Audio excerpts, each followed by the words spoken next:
Assalamu алейкум, урматтуу кыргыз элим, урматтуу мекендештер, урматтуу кыргызстандыктар.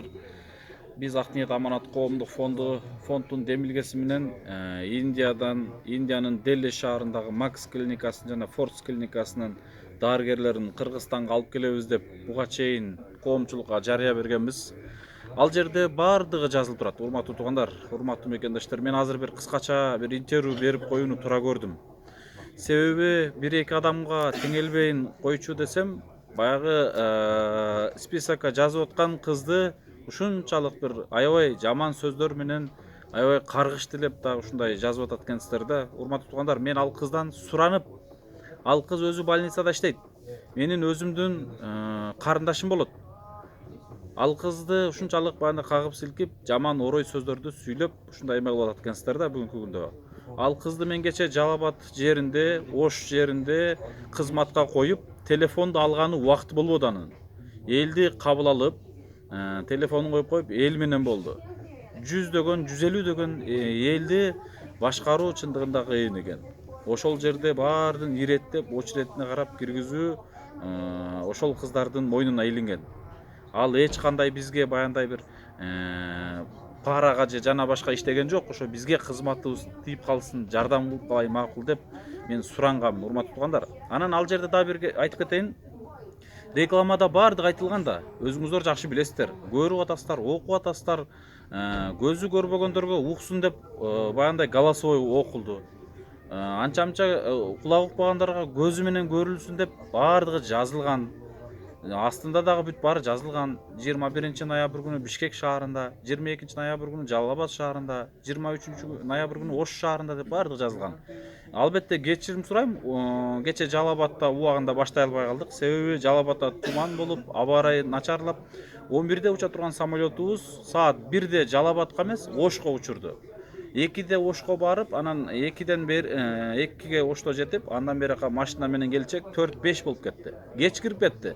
Бирок кеч кирсе дагы ошол жерде 100дөгөн инсандарды, 100дөн ашуун 200дөгөн инсандарды караңгы киргичек саат 11ге чейин кабыл алуу болду.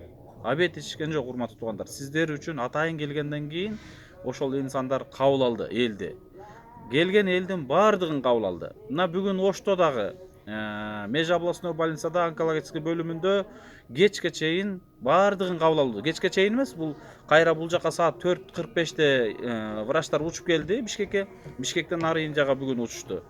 Бирок ошол бул жака келгенге чейин бир дагы элди кайтарган жокпуз. Бир дагы эл калып кеткен жок. Бардыгы кабыл алынды. Бул жерде жазып атасыздар, урматтуу мекендештер, мен бир эле эженин жазганын окуп коеюнчу. Эми бул нерсе билбейм кимге кандай туура. Неге жооп бербейсиңер? Номериңерди калтыргандан кийин жооп бербейсиңерби? Чочколордой болбой, сволочь, жооп бербейсиңби? Анда номериңди жазба, адамды күттүрүп, үмүт кылдырып, акмактар. Силерге окшогон адамдарды жоопко тартыш керек. Эртең менен бери албайсыңар. Сволочтар, өчүрүп койгула тиги номериңерди. Колуңардан келбегенден кийин, пайдаңар тийбегенден кийин неге номериңерди бердиңер деп жазып атат да. Андан сырткары ушу бул жерде бир эки мындай ушундай голосовойлорун жөнөтүп атат. Бул номерди айтып кетейин, мына акыры 93 704 менен 12 90 704 менен 12 93 23 деген номер экен, ким экенин билбейм. Андан кийин дагы бир номер жазып атат. 772 менен 734 802.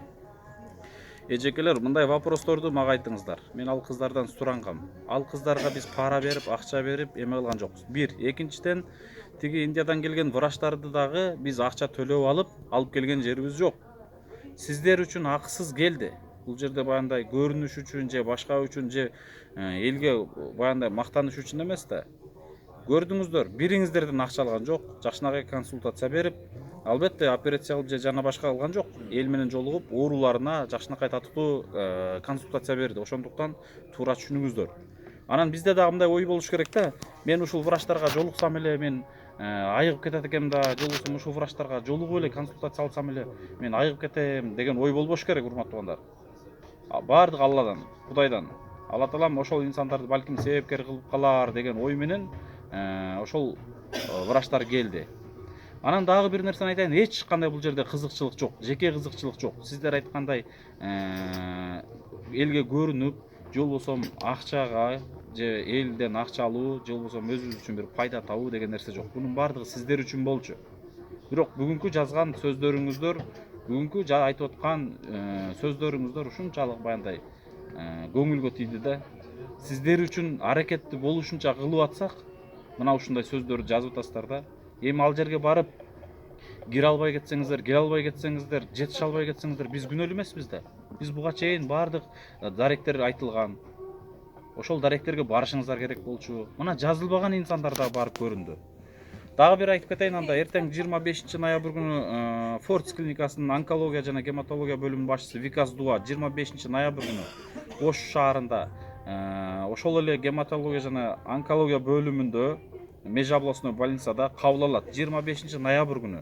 Азыр жазылуу токтолду уже, толду. Бирок барып көрүңүздөр, очередь болсо, очередь жетишип калса кабыл алат. 26 ноябрь күнү Бишкек шаарында онкологический бөлүмүндө кабыл алат.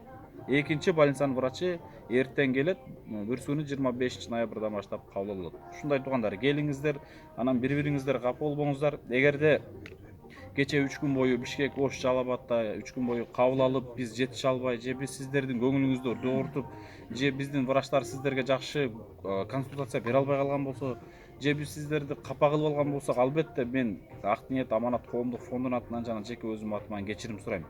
Тиги жазылып аткан кыз эчтекеге болду жетишпейт. Ал 2 күн мурун жазып атканды уже токтотконбуз.